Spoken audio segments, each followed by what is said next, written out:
En este vídeo voy a introducir la programación y también un poco la historia informática.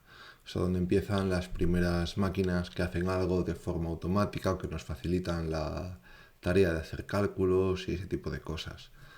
Entonces, pues bueno, vamos a empezar con una introducción a la programación, a las interfaces, también hablaremos de los orígenes de la computación, con elementos como el ábaco que permitían que la gente pudiera contar mejor, las primeras máquinas mecánicas de cálculo, como la pascalina o una mejora que es la máquina de Leibniz, la revolución industrial, donde aparecen, por ejemplo, telares que hacen tarjetas perforadas para poder hacer distintos modelos, etcétera. Luego también hablaremos, bueno, de los primeros ordenadores, del lenguaje máquina y el ensamblador, que son lenguajes de bajo nivel, o sea que están muy cerca de la máquina, de los lenguajes de alto nivel, cómo surgieron, del primer compilador y algunas curiosidades por el medio. Así que vamos allá. Comenzamos. ¿Qué tareas que realizamos cada día están relacionadas con la programación? Pues, por ejemplo, programar una alarma en el móvil, programar el microondas para calentar el café, programar la calefacción para que se encienda al 6 p.m., etcétera. Podemos programar un montón de tareas y no tenemos que preocuparnos por el funcionamiento interno de los equipos. Nos comunicamos con las máquinas a través de interfaces. Por ejemplo, en este reloj Casio, pues tenemos 3 botones para fijar la hora, para usar el cronómetro, para cambiar el formato de 24 horas a 12 horas, etcétera. O si saber cómo funciona la lavadora con esta rueda y con estas indicaciones, pues podemos programar un lavado. Sin más, hay un montón, o sea, la mayoría de las máquinas nos ofrecen interfaces porque si no sería muy complicado utilizarlas. No tenemos, o sea, nos abstraen del funcionamiento interno de esos equipos. Nosotros no sabemos diseñar por dentro una lavadora, ni qué voltajes, ni nada de lo que usa. Entonces, pues hay una rama que es la interacción hombre-máquina, que, bueno, una disciplina y estudia cómo las personas pueden interactuar con las máquinas de una forma pues más natural y menos compleja. Imaginad, por ejemplo, los primeros ordenadores. Los primeros ordenadores tenían una interfaz de texto y tenías que aprenderte los comandos para poder utilizarlo.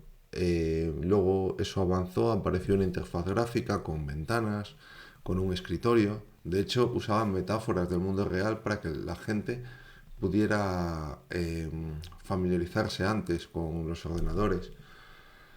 Entonces, pues bueno, ha evolucionado mucho y hoy en día podemos hablarle a los ordenadores y nos pueden responder y tenemos pues ChatGPT y tenemos inteligencias artificiales que nos responden casi como si fueran humanos, ¿no?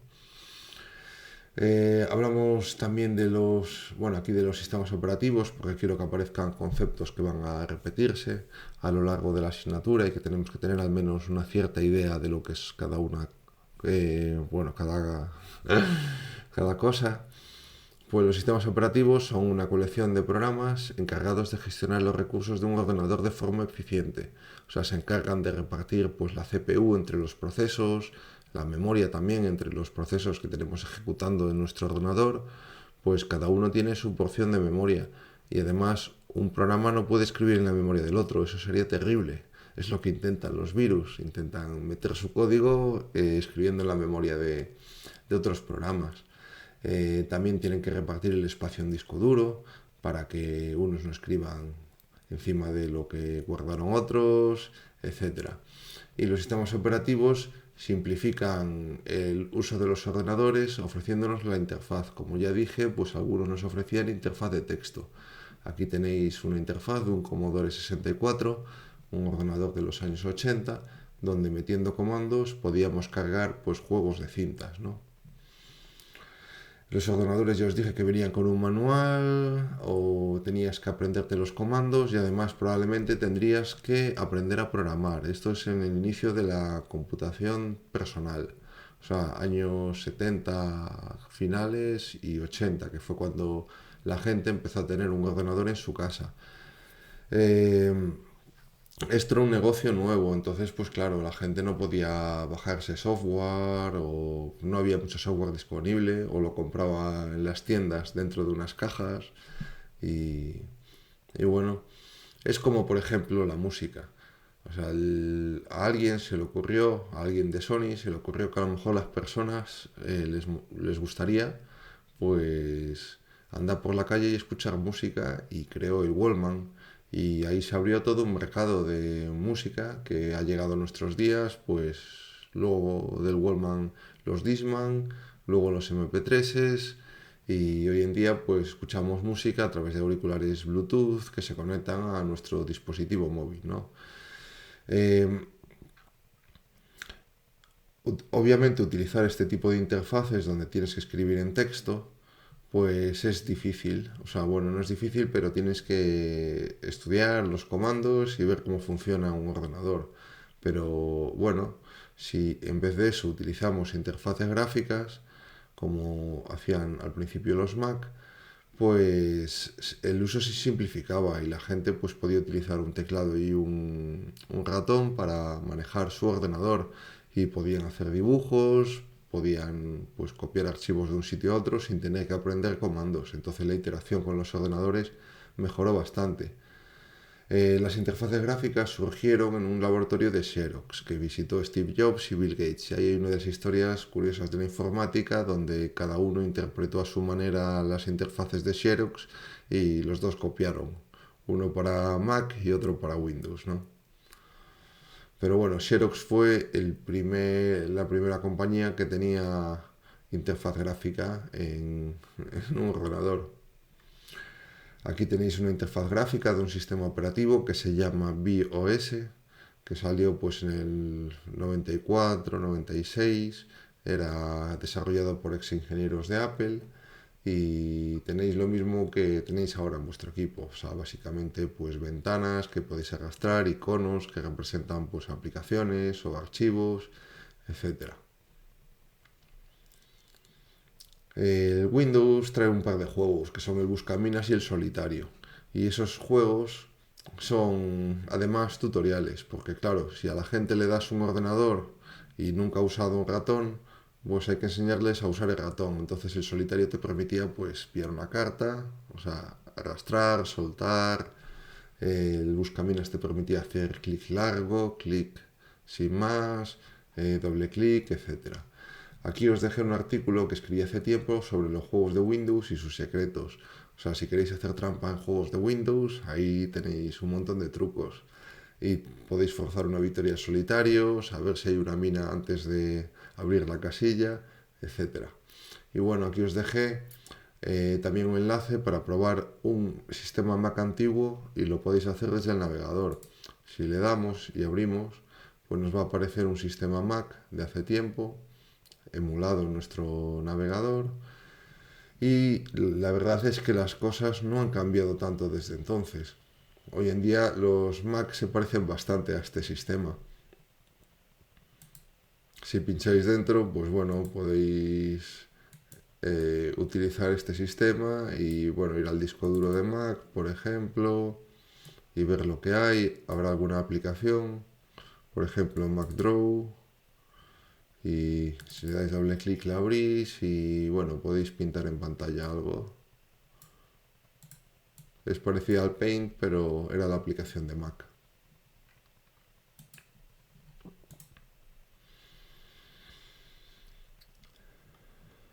Bueno, aquí la captura de pantalla de la aplicación de Mac y bueno, hoy en día pues pantallas táctiles nos permiten interactuar con los teléfonos de una forma más natural, el mando de Wii pues permite detectar gestos, las gafas de Apple con nuestra mirada nos permiten seleccionar iconos y también podemos manejarlas con gestos. Alexa o Siri nos permiten dar órdenes por voz, aunque no son especialmente listas y además tienen un problema que es que, bueno, en el plano del negocio no se sabe muy bien cómo rentabilizar, Amazon no sabe muy bien cómo rentabilizar Alexa. Esta es una interfaz de la Apple Vision Pro, que son las nuevas gafas de Apple. Son bastante caras. Yo tuve la oportunidad de probarlas en Japón hace un par de semanas y son increíbles. O sea, tengo también las Oculus de Meta, anteriormente conocido como Facebook. Y nada que ver, las metas están muy bien, te permiten viajar a otros sitios y todo eso, pero las capacidades de las gafas de Apple son increíbles. A ver si alguno de estos sistemas 3D triunfa, porque a lo largo de la historia se inventaron muchísimos y ninguno fue, a ninguno le fue muy bien. Y aparte con el precio que tienen, que son pues sobre unos 4.000 euros, pues por ahora es un producto de nicho. Y volviendo a nuestro tema, bueno, pues podemos considerar los lenguajes de programación como una interfaz que nos permite decirle al ordenador lo que queremos que haga. Hay muchos tipos de lenguajes de programación y algunos son mejores para ciertas tareas. Por ejemplo, si hacemos una web, pues la podemos hacer con JavaScript, con PHP, pero si hacemos una aplicación, o sea, un juego muy potente, pues a lo mejor queremos utilizar el motor Unreal y entonces tenemos que programar en C++, o si queremos una aplicación que funcione en muchos ordenadores podemos optar por Java, etcétera. Los orígenes de la computación. Bueno, pues imaginad había civilizaciones antes y algunas pues tenían números y otras no. Si un pastor no tenía números, pues a lo mejor para contar las ovejas tenía que usar piedras.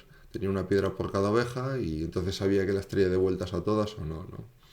Pero bueno, en el año 3000 se inventó, antes de Cristo, se inventó el ábaco que permitía, pues eso, operaciones matemáticas sencillas, ¿no? Luego tenemos también, por ejemplo, la máquina de Anticitera, que lo que permitía, pues, era predecir posiciones astronómicas y eclipses. Y bueno, es un objeto analógico para hacer ciertos cálculos. Aparecen, pues, las primeras máquinas de cálculo. Blaise Pascal, pues, creó la Pascalina. Como veis, pues, funciona con engranajes y ruedas y permitía pues hacer cálculos matemáticos con una calculadora analógica y era para facilitar la tarea de su padre, que fue nombrado superintendente de Alta Normandía por el cardenal Richelieu. Este es el cardenal Richelieu, que era el malo de D'Artagnan, y bueno, pues tenía bastante malas pulgas, así que era conveniente hacer el trabajo y no enfadarlo, ¿no?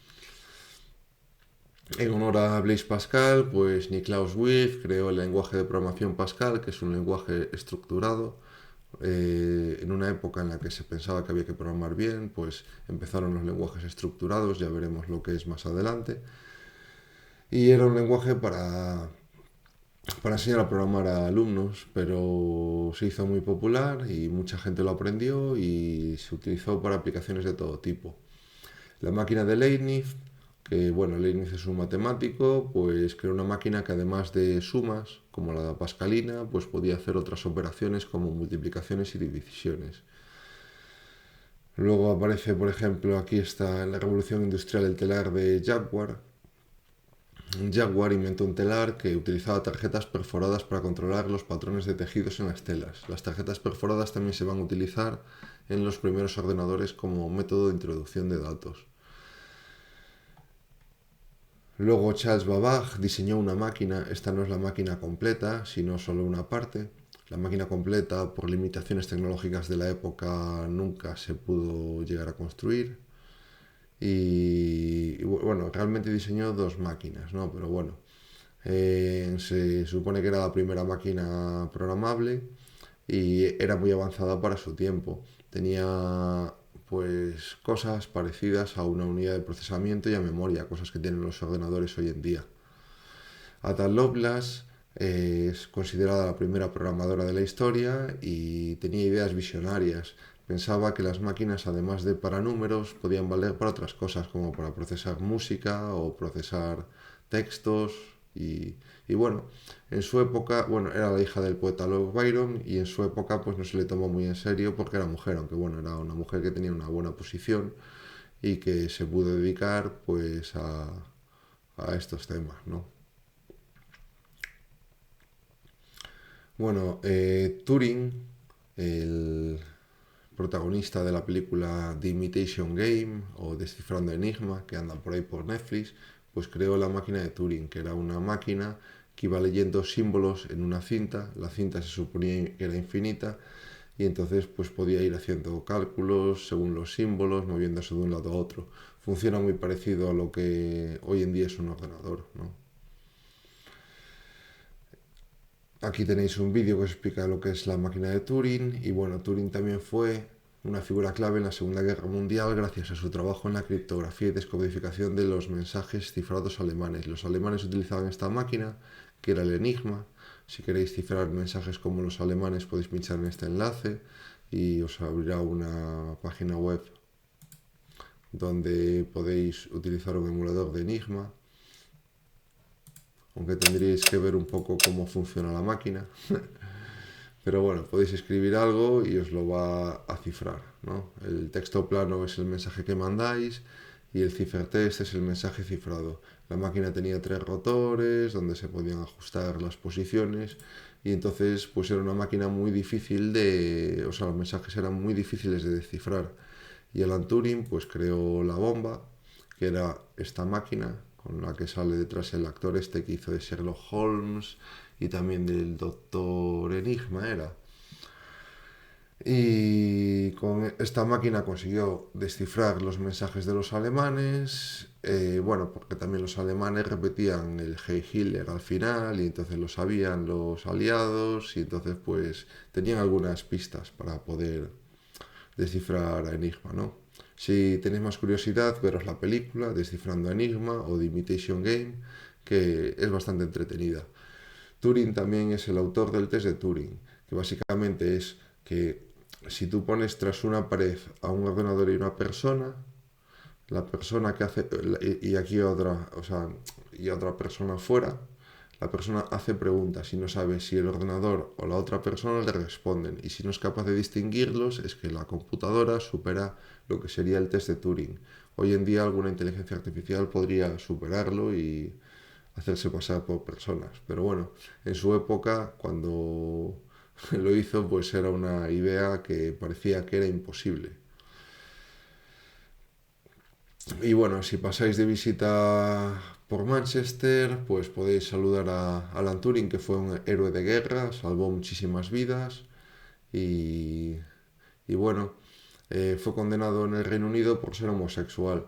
Entonces le dieron un tratamiento de hormonas y bueno, finalmente pues de forma trágica acabó, bueno, el tratamiento de hormonas le impidió seguir desarrollando cosas y seguir haciendo lo que le gustaba y murió a los 42 años de edad de envenenamiento por cianuro contenido en una manzana. El cianuro no saben si lo ingirió accidentalmente, si se suicidó y también se rumorea muchas veces que, bueno, que pudieron haberlo envenenado. Y que también a partir de la manzana y de la mordida, pues se creó el logo de Apple, ¿no? Es una leyenda que, bueno, el ENIAC es una máquina, bueno, es uno de los primeros ordenadores, ocupaba pues muchísimo espacio y se programaba directamente en el hardware. Aquí veis a dos chicas programando, porque antes de los años 80 había un montón de informáticas, pero a partir de los 80 los ordenadores personales se vendieron a hombres y la informática pasó a ser algo de hombres, pero es que hasta ese momento pues había un montón de informáticas y bueno, serían en aquella época matemáticas, pero bueno, relacionadas con la computación. Y bueno, hoy en día pues esto está cambiando, ¿no? Se promociona mucho que las mujeres pues entren en carreras que han sido de hombres, pero es que esto es completamente artificial, o sea, hasta los años 80 había un montón de mujeres. Bueno, pues el ENIAC, que es esta máquina, es una de las primeras computadoras electrónicas. Antes había también máquinas medio mecánicas, medio electrónicas y esta se utilizaba para calcular tablas de tiro de artillería. Entonces, pues tenías que ajustar el programa poniendo cables. Se programaba por hardware. Y bueno, la industria militar siempre impulsó la tecnología. De hecho, Internet nació de ARPANET, que era una red del gobierno para comunicar instituciones militares y instituciones educativas y otro tipo de instituciones en Estados Unidos. Pero eso es otra historia. Y luego pues aparecen los ordenadores de primera generación, por ejemplo el UNIVAC. Todo lo que veis aquí es un ordenador, no hay pantalla, los resultados se podían imprimir en LEDs o por ejemplo pues podían salir impresos en papel o en cintas. También este ordenador era de propósito general. O sea, antes se diseñaban los ordenadores para hacer algo concreto. Este se diseñó y podías hacer varias cosas. Y fue pues un hito en la población de las computadoras para uso civil. O sea, las empresas pues empezaban a comprar ordenadores. Obviamente las personas en su casa pues no podían tener un Univac. Tenía varios métodos para entrada y salida de datos, o sea, podíais meter datos con tarjetas perforadas, también con teclado, con cintas magnéticas, etcétera, ¿no? Antes en el ENIAC pues dependía casi exclusivamente de las tarjetas perforadas, o sea, era como el telar que vimos antes. Las tarjetas perforadas pues se introducían en lectores de tarjetas que leían los agujeros para convertirlos en señales eléctricas. Bueno, es un método de introducción de datos, era como un disquete, pero hace muchos años. Bueno, un disquete ya pasó tiempo, como un pendrive sería.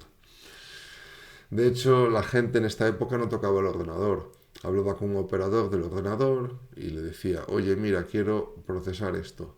Y pues cuando llegaba su turno, pues tenía un tiempo para usar la máquina, ponía el programa ahí a funcionar y luego pues recogía los resultados, pero no tocaba el ordenador. Aquí tenéis un ejemplo, una tarjeta perforada.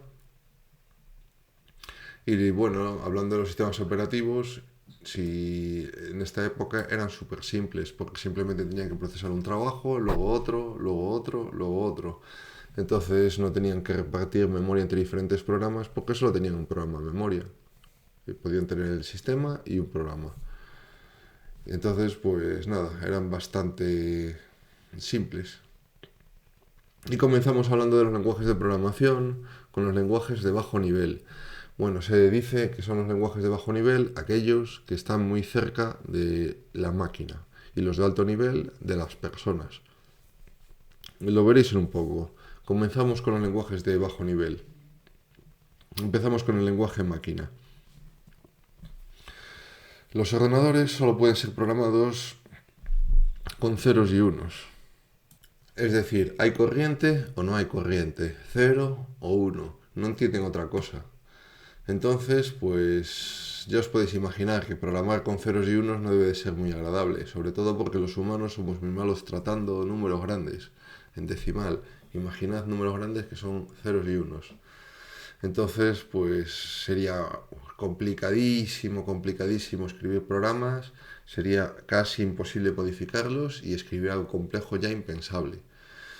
Entonces, pues como mejora a el binario, los ceros y unos, pues apareció el lenguaje ensamblador. Además, como los ordenadores, bueno, cada ordenador puede tener características propias. Por ejemplo, un microprocesador puede tener registros que otro microprocesador no tenga. Entonces, el lenguaje máquina y el ensamblador van a ser dos lenguajes no portables, es decir, solo van a funcionar en la máquina para la que se han escrito. El ensamblador se desarrolló un poco después del lenguaje máquina y usaba mnemónicos, que son unas palabras clave para poder representar las instrucciones. Unos mnemónicos, pues a las personas que programaban, pues les significaban algo. Por ejemplo, ahora vamos a tener un ejemplo aquí. A ver, si el lenguaje máquina 10110000 era la instrucción, por ejemplo, de mover de un registro a otro, en el lenguaje ensamblador pues ponías este texto y luego pues con un programita que se llama también ensamblador pues se transformaba en los ceros y unos. Entonces era más fácil escribir con este tipo de instrucciones sencillas, la de mov, por ejemplo, o la de add, que escribir ceros y unos.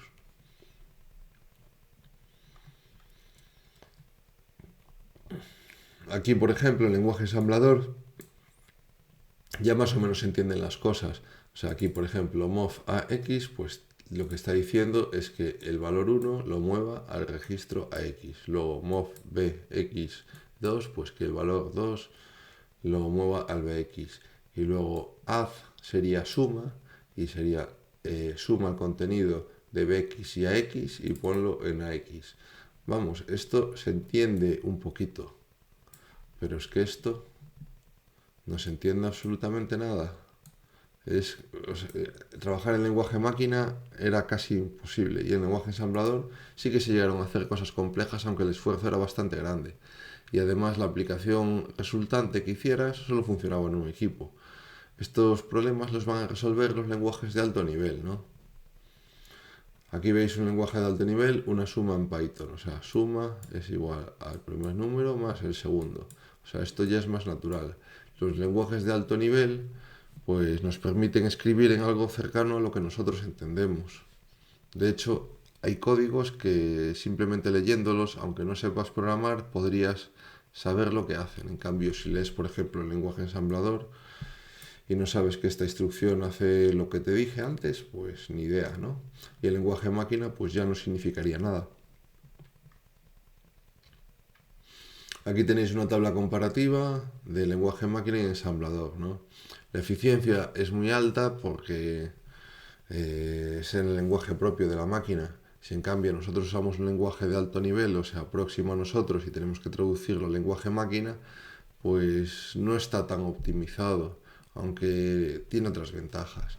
Y teniendo en cuenta que el lenguaje máquina es casi imposible escribir, pues y en ensamblador es muy difícil, pues el lenguaje ensamblador se usa hoy en día en ciertos equipos embebidos, en drivers de ordenador, en cosas muy cercanas a la máquina donde se intente conseguir pues más potencia o se intente optimizar algo, pero en general el lenguaje ensamblador no se usa.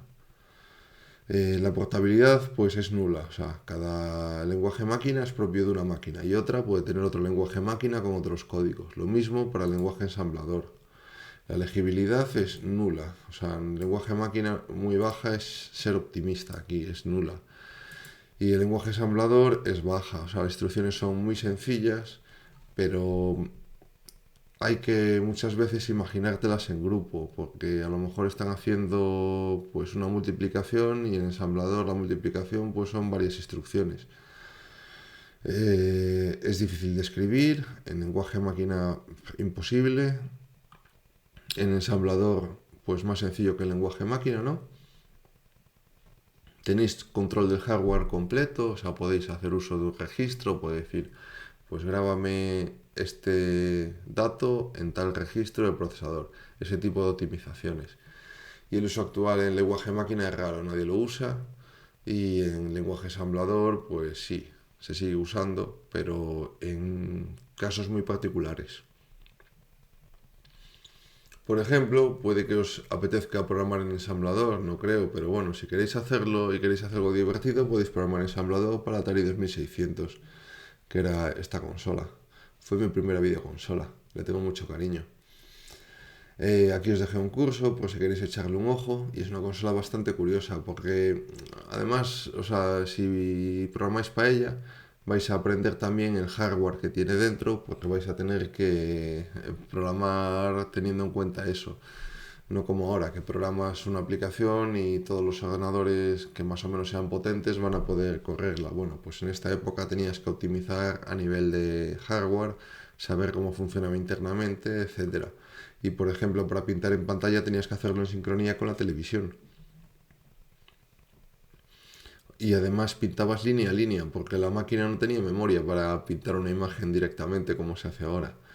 Pero bueno, podéis mirar el curso un poco por encima si queréis verlo y si os apetece aprenderéis cómo funcionan las máquinas, arquitectura de ordenadores, que se llama eso, y el programa que necesitaréis es el Stella. Stella es un emulador de Atari, os permite jugar al Atari 2600 y a los ROMs o juegos del Atari y también programar en ensamblador los vuestros. El ET probablemente sea el juego más famoso del Atari porque ha sido un fracaso enorme. Y bueno, es considerado el videojuego, el peor videojuego de la historia. Pongámonos en época, Spielberg sacó ET, había sido un éxito brutal en los cines, a todo el mundo le caía bien el extraterrestre y Atari decidió pues fabricar un videojuego. Entonces fabricaron muchísimos más cartuchos que consolas tenían en el mercado. ¿Y qué pasó? Bueno, pues que el equipo de desarrollo, creo que estaba formado por una persona o por dos, creo que una, pues no llegó a tiempo para las navidades y sacaron el juego con fallos y además el juego ni siquiera era divertido. Y como pensaban que lo iban a petar, que iban a vender millones de unidades, fabricaron más cartuchos que videoconsolas. Y entonces entonces no los vendieron y los tenían que almacenar. Y se rumoreaba que los habían, como los costes de almacenaje eran muy altos, pues los habían enterrado en el desierto. Y un documental de hace unos años fue al desierto y empezó a desenterrar cartuchos de té. En Cambridge hay un cartucho en el Museo del Videojuego que está desenterrado.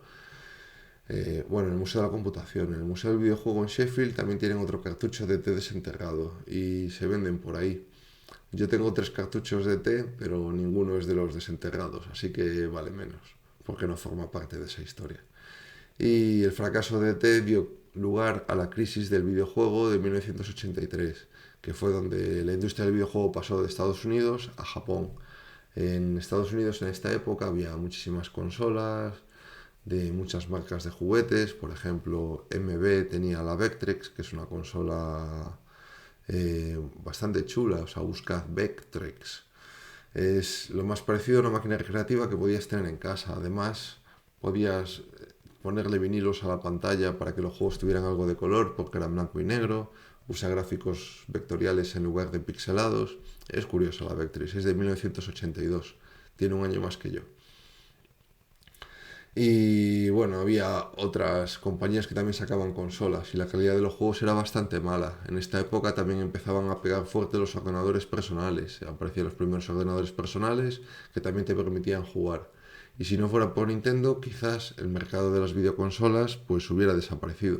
Pero Nintendo llegó, sacó el Mario y las consolas sobremesa pues volvieron a ser un objeto de deseo.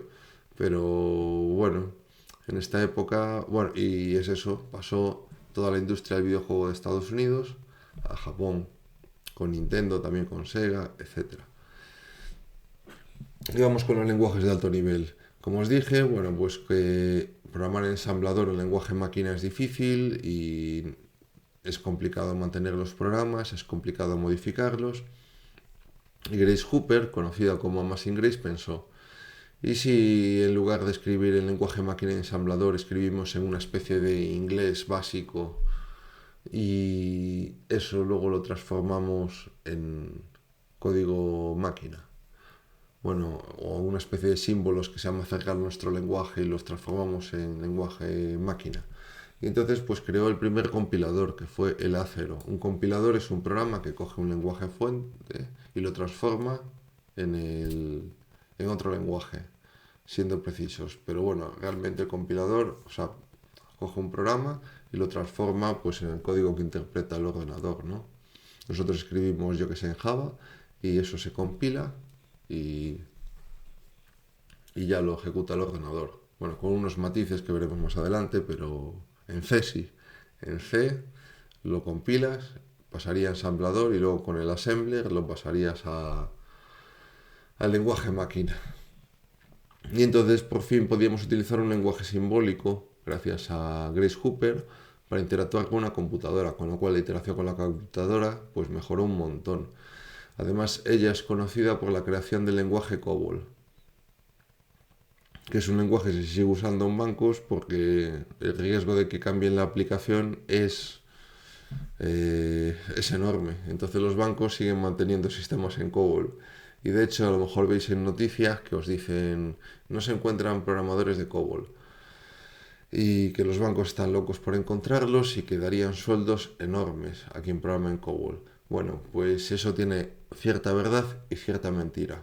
Es decir, los bancos sí necesitan programadores en COBOL, pero a la hora de, o sea, aprenderse COBOL, si sabes Java, te puede llevar una tarde. Es un lenguaje parecido. Hay que escribir las cosas de una forma diferente, pero podrías estar sabiendo Java o habiendo aprendido otro lenguaje en un par de horas ya escribiendo algo de código en COBOL, leyéndote un manual. El problema de las aplicaciones de bancos que tendrán millones de líneas de código y leerse eso y saber lo que hacen y entenderlo, pues lleva tiempo. Por eso en las empresas los programadores somos valorados en general, ya que reemplazar un programador puede ser muy costoso para la empresa y eso lo podéis usar para pedir más dinero y aumentos. Porque reemplazar un programador, por ejemplo, que sea experto en algo o que lleve un sistema en un sistema, una aplicación tiempo, pues es muy costoso, porque a lo mejor tienes que contratar a otro programador, pero ese programador no sabe cómo funciona el programa, no sabe las reglas y te lleva tiempo entrenarlo, si es que puedes entrenarlo. Entonces eso lo podéis utilizar para que la empresa suba el dinero, porque si os despide va a, va a tardar en poder reemplazaros. Hay otros trabajos que se puede reemplazar a los trabajadores fácil. O sea, todos los trabajos son igualmente respetables, pero el de programación es un caso especial, ya que, bueno, no todo, pero en general en proyectos grandes o en proyectos complejos, adquirir una experiencia y ser experto en algo, pues es muy complicado que otra persona de fuera venga y pueda hacer tu trabajo. Y bueno, Grace Hopper fue revolucionaria y los lenguajes de alto nivel pues son mucho más fáciles de escribir, de mantener, de expandir, de corregir errores, ya es posible crear software complejo, además los programas ya pueden ser portables, lo único que necesitas es un compilador que te lo traduzca a una arquitectura u otra, por ejemplo, te lo traduzca al japonés, si es que un procesador entiende japonés, y te lo traduzca al inglés si otro procesador entiende el inglés. Pero tú puedes escribir en el mismo lenguaje. Y aparecieron pues más lenguajes, por ejemplo, el Fortran, que se utiliza en el ámbito científico todavía hoy en día, el COBOL, que es el que os hablé, y Lisp. Lisp es un lenguaje que parece que nunca muere, siempre acaba volviendo y es bastante curioso. El Lisp es distinto, es de otro paradigma que estos dos, pero ya veremos más adelante lo que son los paradigmas de la programación.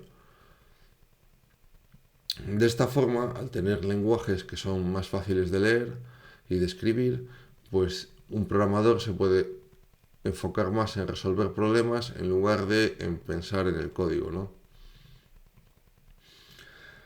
Aquí aparece el concepto de compilador, que es un programa que traduce el código fuente a un código máquina, aunque realmente traduce de un código a otro, no tendría por qué ser máquina.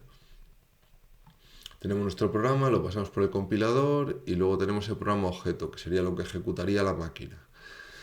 Pero tan importante es esta tarea, la de programa objeto, como que el compilador nos avise de los errores que el programa fuente puede tener y así podamos corregirlos, ¿vale? Esas son las dos grandes tareas de los compiladores. Una, la de traducción al lenguaje o a programa objeto, como queráis, y otra, a los programadores darnos feedback. Y bueno, aquí os aparece el libro del dragón, os lo puse, es este libro, y es un libro clásico de la informática que os enseña a hacer compiladores. No es especialmente bonito hacer un compilador, bueno, no está mal, es entretenido, pero ¿para qué querríais un compilador? Pues por si os da por crear vuestro propio lenguaje de programación. Hay muchos lenguajes de programación muy extraños. Por ejemplo, el brainfuck es un lenguaje de programación que bueno, este es el código del lenguaje de programación. No se entiende nada, o sea, no busca que sea legible y utiliza solo 8 comandos. Pero bueno, es un lenguaje minimalista que no se entiende realmente. Y aquí en esta lista que os puse, pues tenéis otros. Hay incluso lenguajes de programación en los que escribes una canción heavy de, de música y tienes que escribir tu programa como si fuera eso, una canción de música. Y bueno, tres conceptos a distinguir: compilador, traductor y compilador just in time, el JIT que aparece aquí. Bueno, son programas parecidos pero tan diferente. Un compilador transforma un código fuente en código máquina y el traductor, en lugar de transformar el código fuente en código máquina, va interpretando y ejecutando el código fuente. Los traductores son los lenguajes que son traducidos línea a línea o interpretados, en lugar de traducidos completos, pues son más lentos, pero también tienen algunas ventajas. Eh, Aquí os dejé una tabla comparativa entre el intérprete o que es el que traduce línea a línea, el compilador y el compilador just in time. El compilador just in time lo podéis ver como una mezcla de intérprete y de compilador. Va compilando línea a línea, pero si hay partes que ve que se repiten mucho, pues las compila enteras para poder ejecutarlas antes. Java utiliza un compilador just in time. El Java que escribamos se va a traducir a bytecode, que es una especie de ensamblador pero independiente de la máquina, y eso va a ser interpretado. Como es muy parecido al ensamblador, la traducción es muy rápida, pero aún así es un poco más lento que otros lenguajes que son compilados, como por ejemplo el C++. Aquí os pone las comparativas, lo único pues saber las diferencias entre ellos, ¿no? El compilador pues va a tener tiempo de compilación previo, el traductor no, pero va a ejecutar el programa más lento. El compilador just in time, a medias entre los dos, etcétera, lo podéis leer.